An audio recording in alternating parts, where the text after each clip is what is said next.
ওই আমার বৌমারা পৃথক, ওরা ঘরের ভিতরে মাছ নাকি মা যাই হোক করছিল, করতে করতে দরাম করে শব্দ হলো।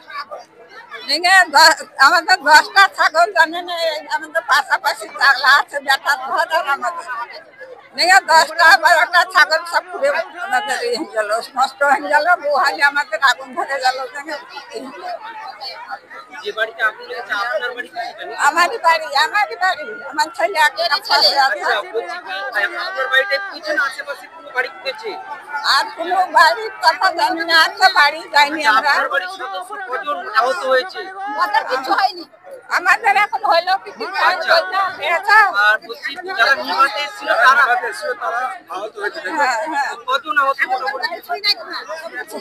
ছাগল টাগল তো কিছু নাই, 10টা ছাগল ছিল গো আমার গরিব।